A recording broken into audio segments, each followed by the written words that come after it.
हाँ, screen visible है। Hello. हाँ सर। Yes sir. ठीक है, तो देखो प्रीवियस क्लास में डिस्कस किया था अपने। प्रीवियस क्लास में we will find out the wave equation. ठीक है, ये वाली वेव इक्वेशन अपने फाइंड आउट कर ली थी पिछली क्लास में। ठीक है, ये this is the wave equation. कैसे आई थी एक बार क्विक क्विक वो देखते हैं। ठीक है, तो यहाँ अपनी वही थी, एक शाफ्ट ली थी जिस पर आपने क्या कर रहे थे, कंटिन्यूअस सिस्टम किया था। शाफ्ट ट्विस्ट, तो ये आपने नेट टॉर्क की वैल्यू और नेट थीटा की वैल्यू, यहाँ थीटा, तो ये आपने टॉर्क की वैल्यू। ठीक है, तो ये आपने इक्वेशन फाइंड आउट की थी यहाँ से। फर्स्ट ये टॉर्जन इक्वेशन आपने लगाई थी। टॉर्जन इक्वेशन से आपने नेट टॉर्क की वैल्यू लगा के ये इक्वेशन अपने वन आपने ऑब्टेन की थी। उसके बाद क्या लगाया था, न्यूटन लॉ लगाया था, torque equal to I alpha, तो ये आपका नेट टॉर्क हो गया। ठीक है, ये आपका आई, और आई की वैल्यू को आपने रिप्लेस किया था किससे, रो dx। जे से जेलर क्या है, जे क्या है आपका, पोलर मोमेंट ऑफ इनर्शिया है आपका। रो क्या है, मास डेंसिटी केजी पर मीटर क्यूब। सर dx क्या है। हाँ यस बोलो। सर जो ये बेंडिंग मूवमेंट होता है इसके बारे में पूछ सकते हैं क्या एक बार? कौन सा बेंडिंग मोमेंट, यहाँ कहाँ गया जो बेंडिंग मोमेंट। सर वो पहले का है, बाद में पूछ लूंगा सर, सॉरी सर। ठीक है ना, बाद में बता देना, यहाँ नहीं है बेंडिंग मोमेंट, जो पूछना है बाद में पूछना। ठीक है, तो आपका ये मास डेंसिटी हो गई, ये आपका जो एलिमेंट आपने लिया था उसकी लेंथ है, ये आपकी पोलर मोमेंट ऑफ इनर्शिया। तो आई को आपने रिप्लेस किया। ये वैल्यू कैसे आई थी, ये लास्ट क्लास में बताया था। आई क्या होता है आपका, m r square by two. ठीक है, आपने मास को लिखा था डेंसिटी इनटू वॉल्यूम, वहां से आपने ये आपका डेरिवेशन आ गया था। ठीक है, तो आपने आई और जे की वैल्यू प्रीवियस इक्वेशन में पुट की, ये आपका आ गया, फिर यहाँ से आपने किया।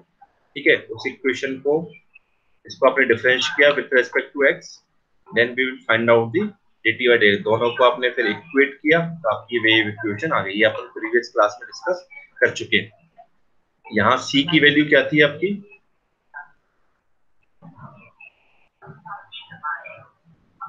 ठीक है, c क्या था आपका, वेव इक्वेशन। तो आपकी यूनिट भी डेराइव करके बताई थी मैंने। g की यूनिट क्या थी, न्यूटन पर मीटर स्क्वायर, रो केजी पर मीटर क्यूब।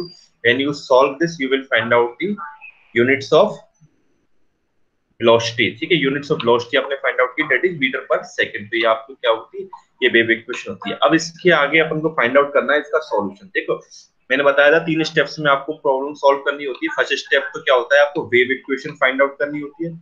सेकंड स्टेप होता है solution of this wave equation. Third step होता है आपका मोड शिफ्ट। दोनों स्टेप ये आपके सेम रहते थे, सेम रहेंगे जो आपके 3 केसेस है।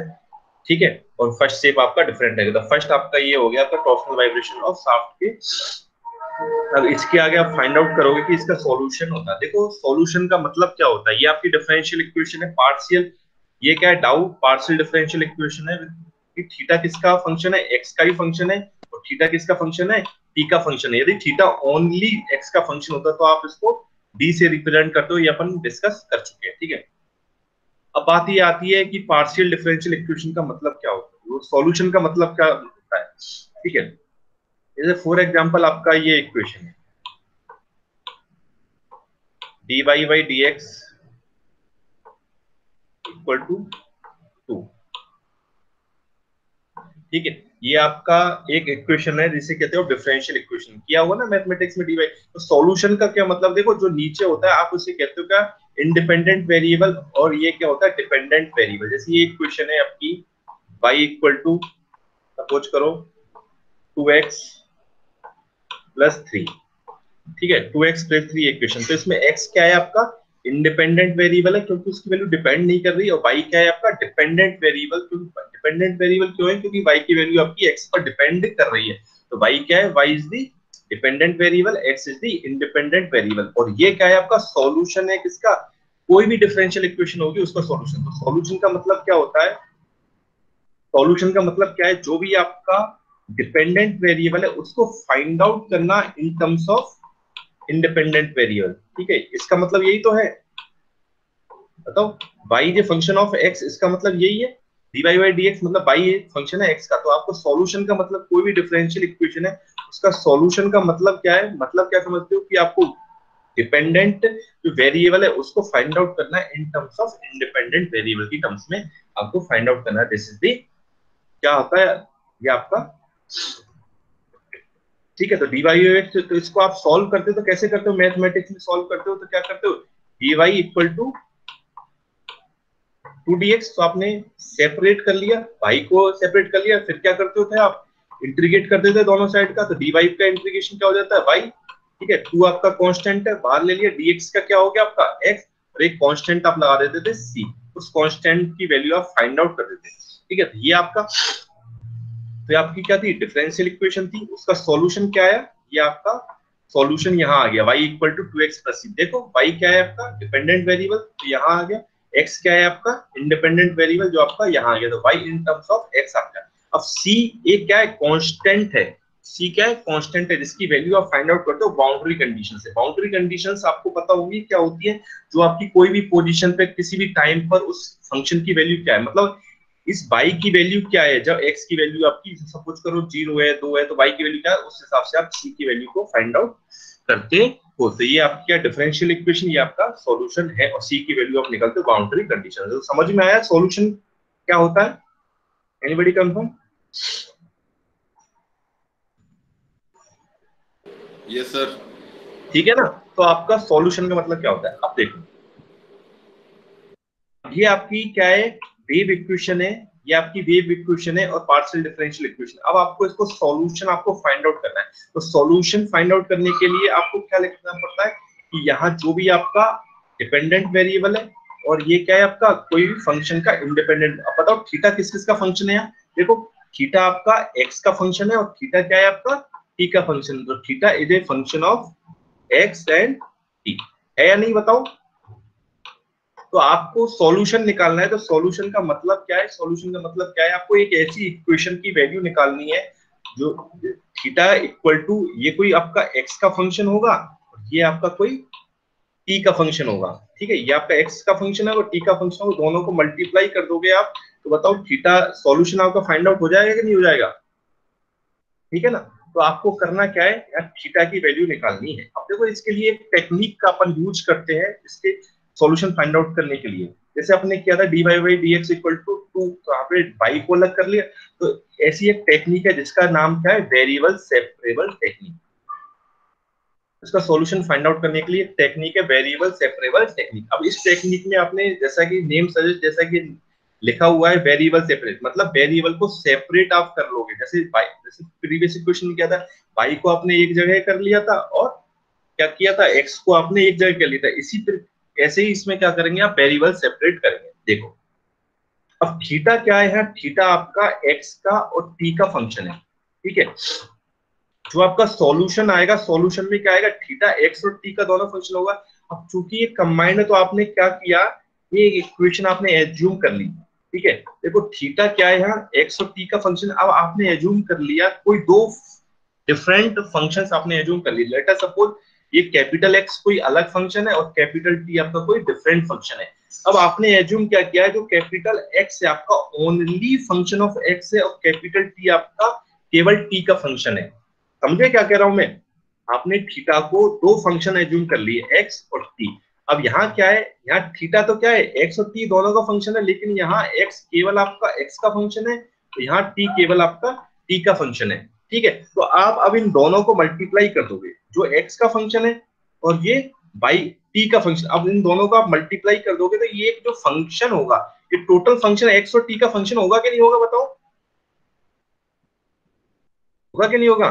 Yes sir. है ना, x और t का ये फंक्शन होगा, तो ये आपको दोनों को मल्टीप्लाई करोगे तो थीटा की आपकी वैल्यू आपको मिल जाएगी। तो आपने एज्यूम क्या किया, देखो वेरिएबल सेपरेबल आपने टेक्निक चूज करी। अब वेरिएबल सेगमेंट टेक्निक में आपने एज्यूम किया है क्या, लेट। लेट का मतलब आपने एज्यूम किया कि थीटा जो आपका फंक्शन है वो आपने दो फंक्शन की वैल्यू निकाल ली x और t की।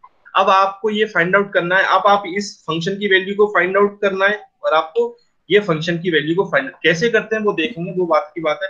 तो करना है क्या है, आपको ये फंक्शन निकालना है और ये फंक्शन निकालना है, दोनों फंक्शन जब आपके निकल जाएंगे दोनों को मल्टीप्लाई कर देना, तो आपका थीटा की वैल्यू आ जाएगी। तो अब आपका एम क्या है, अब आपका एम है इस ये दोनों फंक्शंस को फाइंड आउट करना। अब आपका एम क्या है ये, तो देखो ठीक है, तो अब आप क्या करो, ये इक्वेशन है, तो इस इक्वेशन को आप डिफरेंशिएट करोगे एक्स के रेस्पेक्ट में, अब जो आपकी ये इक्वेशन है, अब आप इसको डिफरेंशिएट करोगे एक्स के रेस्पेक्ट में, तो क्या आएगा बताओ? Del theta by del x आएगा, del theta by del x आएगा, और इसको आप डबल डिफरेंशिएट करोगे तो del two theta by del x two आएगा कि नहीं आएगा बताओ?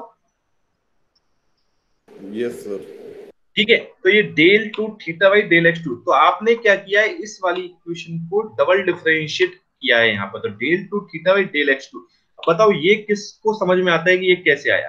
बताओ ये टर्म जो कैसे आई, ये किसी को समझ में आ रही है? देखो, अब आपने इसको डबल डिफरेंशिएट कर दिया तो क्या है, del two theta by del x two equal to, अब देखो ये ये जो फंक्शन है,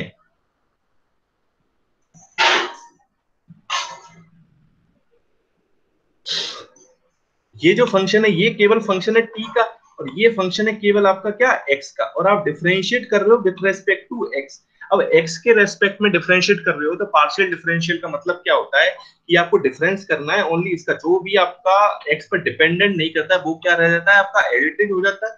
ठीक है, उसका डिफरेंशिएट नहीं होता। तो देखो ये वाला जो टी है, ये आपका टी एडिटिव है, कांस्टेंट है, और इसका डबल डिफरेंशिएट किया तो क्या आ जाएगा, d two x by d two. अब यहाँ डी क्यों लिया है, क्योंकि x ओनली फंक्शन है किसका, x का। बताओ ये चीज समझ में आई क्या? यहां से आपको, यहाँ विल यू गेट इट और नॉट, ये वाली यस चीज यहाँ से कैसे आई, आ गई ना समझ में? तो क्या किया है, इसका डबल डिफरेंशिएट किया है आपका, x के रेस्पेक्ट में किया है, इसलिए t आपका क्या है, बिहेव करेगा एज ए कांस्टेंट, और आपको इसमें डबल डिफरेंशिएट कर दिया तो ये आपका ऐसे यहाँ आ गया। अब बताओ सेम फंक्शन थीटा का आप डबल डिफरेंशिएट करोगे विद रेस्पेक्ट टू टी, तो ये टर्म आएगी कि नहीं आएगी बताओ, del two theta by del T two, और x क्या रहेगा, अब x कांस्टेंट हो जाएगा, और यहाँ पे आपका t का डबल डिफरेंशिएट करके आ गया, तो dt2 बाई dt2। d क्यों लिखा है, क्योंकि ये t क्या है आपका, केवल t का फंक्शन है। यहाँ आपने डेल क्यों लिखा है, ये वाला डाउ क्यों लिखा है, क्योंकि थीटा आपका x का फंक्शन तो है ही, बाकी t का भी फंक्शन है। यदि मल्टी वेरिएट फंक्शन है तो उसे आप डाउ से इंडिकेट करते हो, यदि सिंगल वेरिएट फंक्शन है तो आप उसे सिंगल d से रिप्रेजेंट करते हो। तो बताओ यहाँ तक की कहानी क्लियर है क्या सबको? बताओ यहाँ तक की कहानी क्लियर है, यस कैसे सर। आया? ठीक है, यस सर। ठीक है। अब आपने क्या किया इसको, हाँ बोलो। ठीक है, तो आपने क्या किया, इसको सेपरेट कर लिया। अब देखो यहाँ थीटा एक्स है, यहाँ एक्स है, तो देखो क्या किया है आपने, अब आपने क्या किया है, इन दोनों की वैल्यू को del two theta by del x two और del two theta by del T two, अब इन दोनों की वैल्यू को उठा के आप वेव इक्वेशन में रख दोगे। इस वेव इक्वेशन, देखो वेव इक्वेशन में क्या, del two theta by del x two, या ये वैल्यू आपने फाइंड आउट कर ली, del two theta by del T two, ये दोनों वैल्यू फाइंड आउट कर ली। अब ये दोनों, इस वैल्यू को और ये वैल्यू जब आप वेव इक्वेशन में पुट करोगे तो बताओ ये इक्वेशन होगी कि नहीं होगी बताओ? देखो del two theta by del x two की प्लेस पे आपने ये लिख दिया, वन अपॉन सी स्क्वायर है ही है, del two theta by del two two की प्लेस पे आपने ये लिख दिया। बताओ यहाँ तक क्लियर है सबको? और फिर आपने क्या किया, वेरिएबल सेपरेट कर लिया, मतलब एक्स को एक साइड ले लिया और टी को एक साइड ले लिया। जैसे ये टी है आपका, टी है तो इसको क्या कहाँ ले जाओगे, इस साइड ले जाओगे, और ये आपका एक्स है इसको आप इधर ले जाओगे, और सी स्क्वायर को आपकी मर्जी आप कहीं भी ले सकते हो, because this is a constant. Constant है या नहीं? अब बताओ मेरे को, ये बताओ। ठीक है, यहां तक आ गया। अब बताओ इसको, ये इक्वेशन समझ में आ गई? देखो ये इसको क्या किया, सिर्फ रीअरेंज किया है आपने, तो ये इक्वेशन आपको यहां तक बताओ क्लियर है? All of you get yes that और सर। नॉट? ठीक है, अब ये बताओ मेरे को, इस इक्वेशन में कितने वेरिएबल हैं? सर दो। Very good. देखो एक तो एक्स वेरिएबल है आपका, और एक आपका टी वेरिएबल है। ठीक है, देखो in the above LHS is a function of x alone, और ये क्या है आपका, केवल और केवल एक्स का फंक्शन है, मतलब ये आपकी एक्स वर्ल्ड की बातें करेगा कि एक्स आपका कितना है, एक्स कहाँ है, तो ये सिर्फ आपकी एक्स की कहानी बताएगा, पूरी की पूरी एक्स की कहानी बताएगा नहीं बताएगा बताओ?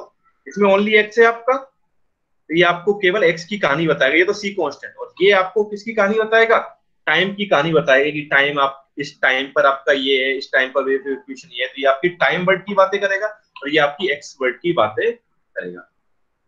ठीक है, हाँ तो यहां तक क्लियर है? ठीक है, अब देखो यस। अब इसके बाद आपको डायरेक्ट ये लाइन पे आ जानी है। देखो इसके बाद आपको ये डायरेक्ट ये लाइन देखनी है। ये लाइन क्या कहती है, this is only possible if both sides are equal to a constant.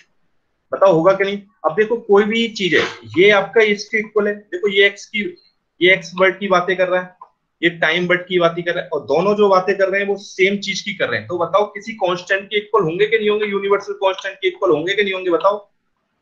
काफी इक्वेशन सॉल्व की होंगी, होंगी कि नहीं होंगी। Yes sir. ठीक है, ये आपकी किसी चीज के बारे में बताता है, ये आपकी डिफरेंट थिंग, और दोनों क्या बता रहे हैं, दोनों क्या है आपके इक्वल है, तो ये आपके किसी एक यूनिवर्सल कांस्टेंट के बराबर होंगे, दैट इज अज्यूम करो के।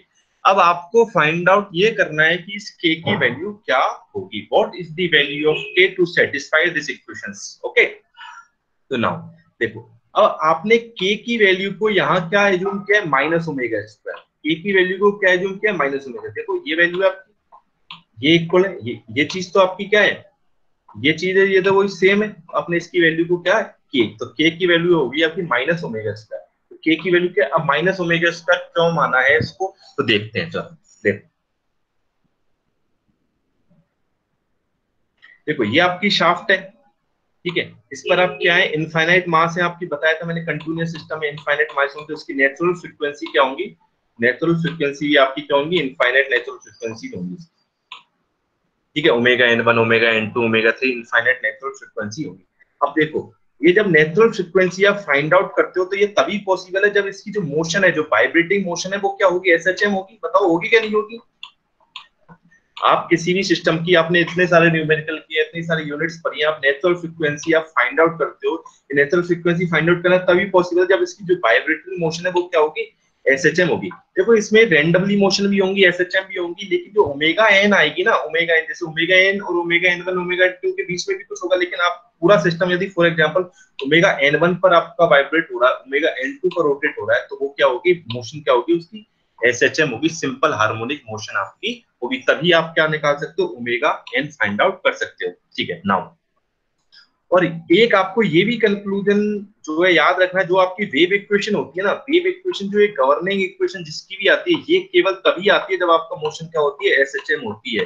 ठीक है, एसएचएम के लिए ही ये वेव इक्वेशन आती है, एसएचएम के लिए ही क्या आती है, ये वेव इक्वेशन आती है। जैसे आपके यहाँ फ्रीक्वेंसी थी omega n one find out करो, omega n two find out करो, आपसे पूछ ले कोई ओमेगा 150 फाइंड आउट करो, 150 में ओमेगा एन फाइंड आउट करो, तो आप कैसे फाइंड आउट कर सकते हो, तो आपको एसएचएम करनी है। तो देखो, तो आपने आपने डेफिनेटली आपने क्या माना है यहाँ पर, ये वैल्यू माइनस ओमेगा स्क्वायर मानी। अब देखो, अभी फिलहाल के लिए सोचो आपने माइनस ओमेगा स्क्वायर मानी, इसका एक और रीजन मैं बताऊंगा कैसे हुई। देखो माइनस ओमेगा स्क्वायर, अब देखो आप इस वाली टर्म्स को,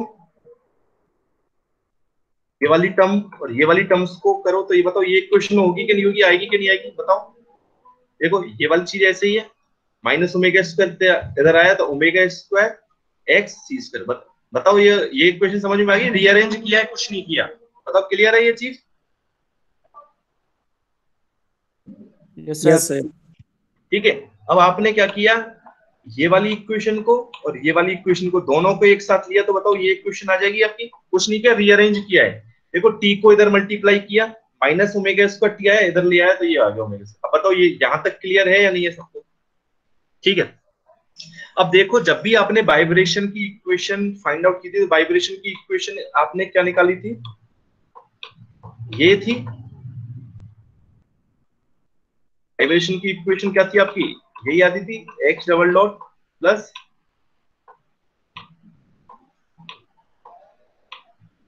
बताओ फर्स्ट यूनिट में यही पढ़ाया था आपको, वाइब्रेशन की इक्वेशन यही होती है आपकी, यही होती है ना, ओमेगा एन को के बाई एम लिखोगे तो m h double dot plus k x equal to 0, या x double dot plus omega n square x equal to, बताओ ये वाइब्रेशन की इक्वेशन होती थी नहीं होती थी। Yes sir. देखो ये सेम इक्वेशन है या नहीं। अब इसको आप लिखना चाहोगे तो क्या लिख सकते हो, आपको t double dot plus omega square t equal to 0, बताओ है या नहीं। ये वाली इक्वेशन को आप ऐसे लिख सकते हो, ये इक्वेशन को आप ऐसे लिख सकते हो। अब इसमें ओमेगा एन सी है तो ये इसमें आपका डिफरेंट आ जाएगा। बताओ वाइब्रेशन इक्वेशन होगी कि नहीं होगी। इसका मतलब क्या हुआ, जो आपके ओमेगा स्क्वायर है, ये ओमेगा स्क्वायर तभी आएगा तब आप यहाँ क्या लोगे, माइनस ओमेगा स्क्वायर लोगे और ओमेगा स्क्वायर आने आता है तभी आपकी क्या होती है, simple harmonic motion, vibratory motion. तो आपको ये ओमेगा स्क्वायर लेना इसलिए जरूरी है। तो बताओ यहाँ तक क्लियर है कि आपने ये ओमेगा स्क्वायर क्यों लिया और कुछ क्यों नहीं लिया? ठीक है, क्योंकि ये दोनों इक्वल तो है, लेकिन क्या है, के की किसकी वैल्यू ली है, माइनस ओमेगा स्क्वायर। ठीक है, जो आपकी नेचुरल फ्रीक्वेंसी की वैल्यू है। तो ये दोनों आपकी वैल्यू हो गई। अब देखो, अब आपको क्या करना है, इन दोनों का सॉल्यूशन फाइंड आउट करना है। देखो इसका सॉल्यूशन क्या आएगा, एक्स एक्स आएगा in terms of x, omega n की टर्म्स एक्स। इसका सॉल्यूशन क्या आएगा, टी के टर्म्स में आएगा, आएगा कि नहीं आएगा, टी के टर्म्स में। और दोनों का जब आपका सॉल्यूशन आ जाएगा तो आप उन दोनों को मल्टीप्लाई कर दोगे तो आपका थीटा वैल्यू आ जाएगी कि नहीं आ जाएगी? बताओ, यही आपका सॉल्यूशन था या नहीं था? बताओ, anybody confirm? Yes sir, yes sir. ठीक है ना? ठीक है, अब देखो, अब इसका सॉल्यूशन जो आपको फाइंड आउट करना है और इसका सॉल्यूशन फाइंड आउट करना है, तो अब आप इनका सॉल्यूशन यहाँ फाइंड आउट करोगे तो वो डिटेल प्रोसीजर हो जाएगा, बहुत बड़ा हो जाएगा, क्योंकि इनका सॉल्यूशन अपन फर्स्ट यूनिट में ऑलरेडी कर चुके हैं। क्या, A sine omega t plus B cos omega t मान के एज्यूम करते थे, ए बी की वैल्यू निकालते थे, फिर फाइंड आउट करते थे, तो वो सारी वैल्यू आपको यहाँ निकल। तो आपको यहाँ क्या करना है, आपको डायरेक्ट क्या लिख देना है, इसका सॉल्यूशन यहाँ लिख देना है डायरेक्ट, आपको सॉल्यूशन यहाँ लिख देना। तो इसका सॉल्यूशन क्या आएगा, x आएगा, और इसका सॉल्यूशन क्या आएगा, आपका t आएगा। अब देखो x का सॉल्यूशन क्या आएगा, ये आपका x का सॉल्यूशन हो गया। देखो x का सॉल्यूशन जो आपका पूरा हो रहा है वो क्या है, देखो कोई कांस्टेंट है, फिर आपका दो कांस्टेंट आ जाएंगे, एक फंक्शन साइन का, एक फंक्शन कॉस का। ब्रैकेट में क्या आएगा, ब्रैकेट में वही आएगा जो यहाँ है, उसका रूट यही तो आता है ब्रैकेट में। जैसे ओमेगा एन स्क्वायर था तो वहां आपका ओमेगा एन आता था, यहाँ आपका क्या है, ओमेगा एन का स्क्वायर डिवाइडेड बाई सी का स्क्वायर, तो ओमेगा एन बाई सी आ गया। देखो ओमेगा एन बाई सी आ गया। तो एक्स आपका है ये, क्योंकि आपका क्या है, एक्स वेरिएबल है, तो आपका एक्स यहाँ आ गया, और ए और बी आपके क्या है, कांस्टेंट है। सिमिलरली क्या करोगे आप, इस इक्वेशन को क्या करोगे, तो इस इक्वेशन का क्या है आपका, ये है t इक्वल टू कांस्टेंट है कोई c, और ये कांस्टेंट t साइन, यहाँ क्या आएगा, ओनली ओमेगा। ओमेगा क्यों आ रहा है, क्योंकि यहाँ आपका केवल ओमेगा स्क्वायर। दो आपके सॉल्यूशन है, यहाँ आपके आ गए x और y। तो थीटा का सॉल्यूशन क्या होगा, इन दोनों को आप मल्टीप्लाई कर दोगे तो ये थीटा आपका आ जाएगा। ठीक है, तो देखो फाइनल सॉल्यूशन क्या आ गया आपका, theta x t equal to, यही माना था आपने, बताओ इनिशियली यही एज्यूम किया था आपने सॉल्यूशन। तो आप इसकी वैल्यू भी फाइंड आउट कर चुके हो और इसकी वैल्यू फाइंड आउट कर चुके हो। तो आपका क्या करेगा, सिंपली ये आप लिख सकते हो, इस भले ये जो ये ब्रैकेट में जो आपने लिखे हुए हैं इसको आप हटा सकते हो, क्योंकि ये क्या है, ओनली एक्स का फंक्शन है, ये आपका केवल क्या है, वाई का फंक्शन है। तो देखो ये आपकी किसकी वैल्यू है, एक्स की वैल्यू है, और ये किसकी वैल्यू है, आपकी टी की वैल्यू। अब आपको इसको सॉल्व करने की जरूरत नहीं है, ये क्या है आपका जनरल सॉल्यूशन है, ये आपका जनरल सॉल्यूशन। तो ये आपका होगा स्टेप सेकंड। तो फर्स्ट स्टेप था आपका वेव इक्वेशन फाइंड आउट करना, सेकंड स्टेप है आपका थीटा की वैल्यू फाइंड आउट करना। तो ये आपका क्या जनरल स्टेप हो गया, ये आपकी थीटा की वैल्यू फाइंड आउट कर ली। नाउ अभी थीटा की वैल्यू जो फाइंड आउट की है, ये क्या है, जनरल सॉल्यूशन है, लेकिन आपको क्या करना है, इस ए की वैल्यू फाइंड आउट करनी है, बी की वैल्यू फाइंड आउट करनी है, सी की वैल्यू फाइंड आउट करनी है, डी की वैल्यू फाइंड आउट करनी है। तो आप anybody tell me how we find out the value of a b c d? बताओ कैसे आप फाइंड आउट करोगे ए बी सी डी की वैल्यू? मैंने अभी बताया था क्लास स्टार्ट हुई थी, बताओ कैसे फाइंड आउट करोगे आप कांस्टेंट्स की वैल्यू? सर बाउंड्री कंडीशंस लगा के। Very good, excellent. आप बाउंड्री कंडीशन से वैल्यू आप फाइंड आउट करोगे कि थीटा की वैल्यू क्या है बाउंड्री कंडीशन। तो बाउंड्री कंडीशन वो आपको क्वेश्चन में दे रखी होंगी। कैसे बाउंड्री कंडीशन देगा, जैसे क्वेश्चन आपको क्या देगा कि फिक्स फ्री एंड बीम के लिए, फ्री एंड शाफ्ट के लिए आप फाइंड आउट करो, या फ्री फ्री के लिए फाइंड आउट करो, या तो देखो इसके तीन केस अपन के बनते हैं। ठीक है, तीन केस बनते हैं अपन के। फर्स्ट केस क्या है आपका, ये आपका क्या है, वन एंड आपका फिक्स हो, सेकंड आपका फ्री हो। दूसरा केस आपका बनता है कि दोनों ही एंड आपके क्या हो, फिक्स हो। तीसरा केस आपका बनता है क्या, दोनों ही एंड आपके क्या हो, फ्री हो। तो देखो फर्स्ट केस वाला है आपका फिक्स्ड फ्री, सेकंड है आपका फिक्स्ड फिक्स्ड, थर्ड है आपका क्या, फ्री फ्री। तो ये आपको कोई भी एक केस के लिए, अब देखो ये जो है आपका जो है ये तीनों केसों के लिए बताया गया, तो इसमें से आपको केवल एक ही केस का पूछेगा एग्जाम में। जैसे ये क्या है आपका फ्री फ्री कंडीशन के लिए, ये क्या है आपका फिक्स फिक्स कंडीशन के लिए। ठीक है, ये आपका क्या है, वन एंड फिक्स है आपका, सेकंड एंड फ्री उस कंडीशन के लिए। तो यहाँ आपको क्या है, तीनों केस बताए गए हैं, लेकिन एग्जाम में आपको कोई एक केस पूछेगा, उस एक केस के लिए आपको कांस्टेंट की वैल्यू फाइंड आउट करनी है और उसी के लिए आपको मोड शेप्स की वैल्यू फाइंड आउट करनी है। तो वन वन बाई वन एक एक केस देखेंगे। पहले ये देखो बाउंड्री कंडीशंस आप होती क्या है, ठीक है। ऐसे ये मान लो एक एंड आपका फिक्स है, दूसरा एंड फ्री है। देखो बाउंड्री कंडीशन आपने देखा होगा डिफरेंशियल इक्वेशन, जैसे एक आपको डिफरेंशियल इक्वेशन ऐसे देता है, ठीक है, जैसे ऐसे दे दी,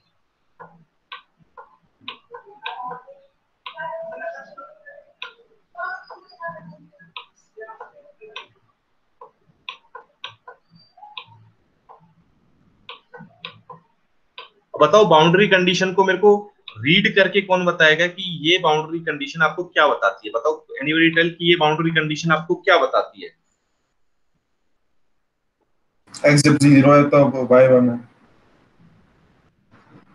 वेरी गुड। x जब आपका 0 है तो y की वैल्यू क्या है? 1 है।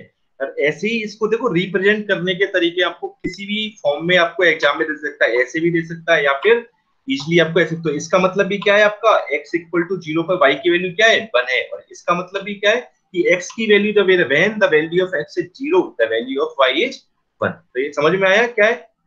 ठीक है। तो देखो, तो आप जैसे ये कंडीशन है,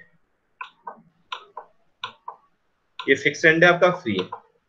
अब लेटर सपोज ये x बराबर 0 है, ठीक है, ये आपका क्या है, x बराबर 0 है और ये आपका x बराबर l है, x इक्वल टू l, ठीक है। इसकी लेंथ क्या है आपकी? टोटल l है, ठीक है। तो दो बाउंड्री कंडीशन होगी, एक तो आपकी लेफ्ट हैंड पर होगी और एक आपकी राइट हैंड पे दो बाउंड्री कंडीशन होगी।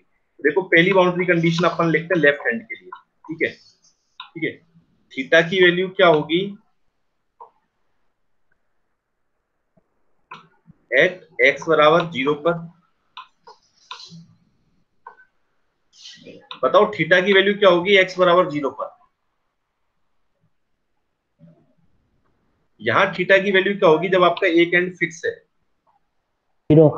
Very good. 0 होगी क्या नहीं होगी? एक ट्विस्ट होगा क्या नहीं होगा? कोई ट्विस्ट नहीं होगा, क्योंकि एंड क्या है आपका? फ्री एंड है या नहीं? बताओ, फ्री एंड है, ये आपका फिक्स एंड है, सॉरी ये आपका फिक्स एंड है, तो थीटा की वैल्यू क्या होगी? 0 होगी। अब दूसरी बाउंड्री कंडीशन है जब आपकी थीटा की वैल्यू क्या होगी? दूसरी बाउंड्री कंडीशन आप देखते हैं जब आपका थीटा क्या है? एल है, नहीं वो sorry x equal to l है।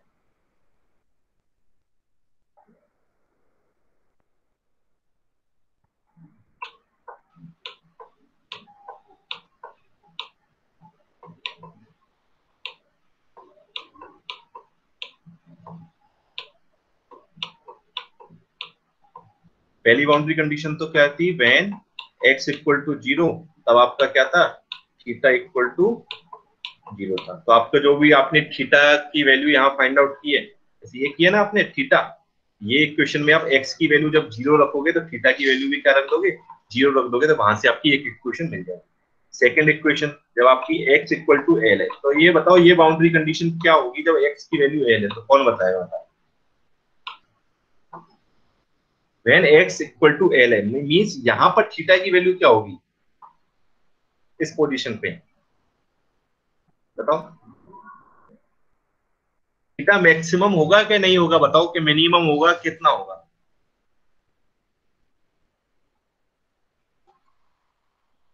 बताओ।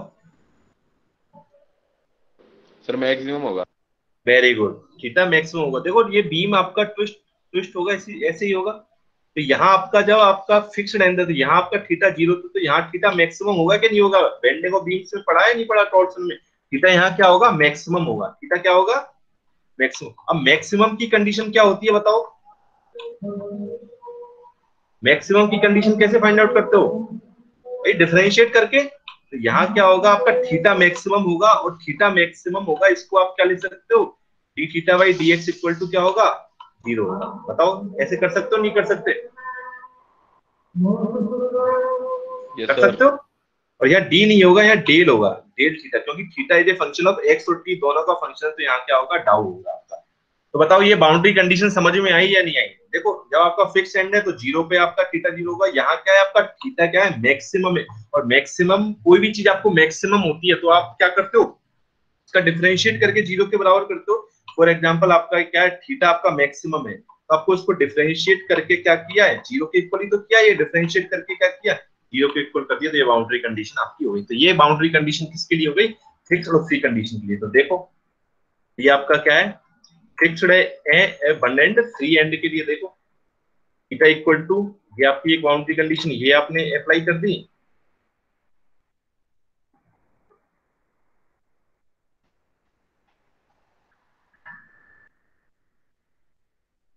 और देखो दूसरी बाउंड्री कंडीशन आपने ये अप्लाई कर दी। नाउ अब मेरे को बताएगा ये देखो, अब आपके दोनों एंड फिक्स हैं, तो बताओ बाउंड्री कंडीशन क्या होगी, एनीबडी टेल बताओ। सर शुरू और एंड में जीरो और बीच में मैक्सिमम। बाउंड्री कंडीशन बताओ एट दी बाउंड्रीज पे। तो देखो एक्स बराबर जीरो पे भी थीटा जीरो होगा, होगा कि नहीं होगा, दोनों में। ठीक है। और एक्स बराबर एल पे क्या होगा, अब L/2 होगा ना सर उस बीच में मैक्सिमम। तो नहीं नहीं, तुम तो एक्सट्रीम कंडीशन पे देखना है ना अपन को, मिडिल में क्या करना तुम्हें, बताओ थीटा कितना होगा एक्स बराबर एल पे, जीरो। जीरो जीरो ही तो होगा, हाँ। ये भी तो फिक्स्ड एंड है आपका, ये भी तो क्या होगा, Yes, sir. जीरो ही होगा, ठीक है। अब तीसरा केस है आपका, तीसरा केस है आपके दोनों एंड जब फ्री है, आपके दोनों एंड क्या है, आपके फ्री है। तो बताओ एक्स बराबर जीरो पे क्या बाउंड्री कंडीशन होगी, और एक्स बराबर एक्स इक्वल टू आपके एल पर क्या बाउंड्री कंडीशन होगी, बताओ एक्स बराबर जीरो पे क्या बाउंड्री कंडीशन होगी, मैक्सिमम होगा सर। वेरी गुड, एक्स बराबर जीरो पे भी क्या होगा, मैक्सिमम होगा। इसका मींस क्या है, del theta by del x equal to भी क्या होगा, जीरो होगा एक्स बराबर जीरो पर, और एक्स बराबर एल पर क्या बाउंड्री कंडीशन होगी बताओ, मैक्सिमम। ये भी मैक्सिमम की कंडीशन ही तो है, del theta by del x भी क्या होगा, यहाँ पर भी क्या होगा, जीरो होगा। तो ये आपके तीनों केसों की बाउंड्री कंडीशन आपकी इजीली आपको क्लियर है। बताओ एनीबॉडी डाउट, किसी को डाउट है यहाँ पर, तो सर इसमें ऐसे चेक नहीं करते क्या कि मिनिमम वैल्यू और मैक्सिमम वैल्यू कहाँ पे आएगी? नहीं नहीं, वो आपको देखो, आपको क्या करना है, इस कांस्टेंट की वैल्यू फाइंड आउट करनी है। और देखो बाउंड्री कंडीशन तो बहुत है, जैसे फॉर एग्जांपल आपने अभी फिक्स बीम देखा तो चलो बीच में आपका मैक्सिमम होगा, लेकिन वो मैक्सिमम कितना होगा ये आपको पता है क्या, नो सर। तो बस अब आपको क्या है, यहाँ तो क्या है जीरो आ गया, अब आपको जीरो यहाँ पता है, जीरो की वैल्यू पता है, तो इसलिए आप क्या लेते हो, एक्सट्रीम कंडीशन लेते हो, उन बाउंड्री कंडीशंस को लेते हो जिनकी वैल्यू आपको पता है या आप इजीली फाइंड आउट। अब जिनकी वैल्यू आपको पता ही नहीं है, यहाँ आपको मैक्सिमम डिस्प्लेसमेंट होगा, ठीक है मान लिया, लेकिन आप वैल्यू कैसे फाइंड आउट करोगे, कितना होगा, 2 होगा, 5 होगा, 1000 होगा, 500 होगा, कितना होगा, ये वैल्यू थोड़ी पता है, इसलिए आप इस कंडीशन को नहीं ले सकते। लेने को तो ले सकते हो, लेकिन आपको वैल्यू एग्जाम में दे सकता है, एग्जाम में ये कंडीशन दे सकता है कि डिफ्लेक्शन जो थीटा की वैल्यू है, let us suppose 5 degree and the x equal to l/2, तो बाउंड्री कंडीशन दे दी आपको, you have to use it, आपको उसे यूज करना है, यदि दे दी तो, ठीक है ना, ओके सर। ठीक है। तो ये जैसे कि ये देखो, जैसे फिक्स्ड कंडीशन, तो फिक्स कंडीशन में क्या ले दी, देखो x और जीरो पे जीरो, दोनों ये बाउंड्री कंडीशन आपने ले ली। तो बताओ ये तीनों बाउंड्री कंडीशन समझ में आई, क्या है क्या नहीं है, यस ठीक सर। है। इसका सॉल्यूशन आपने फाइंड आउट कर लिया, यहाँ सॉल्यूशन आपने फाइंड आउट कर लिया, अब क्या है, अब इसको क्या करना है, आपको थीटा की वैल्यू फाइंड आउट करनी है, and you will find out the mode shapes of it, okay. तो यहाँ के बाद क्या करेंगे, नेक्स्ट क्लास में अपन डिस्कस करेंगे कि इसका सॉल्यूशन क्या है, थीटा की वैल्यू आप कैसे फाइंड आउट करते हो, उसके बाद आप मोड शेप्स कैसे ड्रॉ करते हो, ठीक है। जैसे n इक्वल टू 1 पे यहाँ ड्रॉ किया, 2 पे ड्रॉ किया, 3 पे ड्रॉ किया, तो आप नॉर्मल n के लिए फाइंड आउट करोगे, और n की जितनी वैल्यू आप पुट करोगे, जैसे 150 पुट की, 200 पुट की, 300, तो आपको उसी प्रकार से फ्रीक्वेंसी की वैल्यू फाइंड आउट हो जाएगी, ठीक है। तो this is all about today, ठीक है। तो अब आपको बता दो, कोई भी दिक्कत हो, कोई प्रॉब्लम हो किसी को,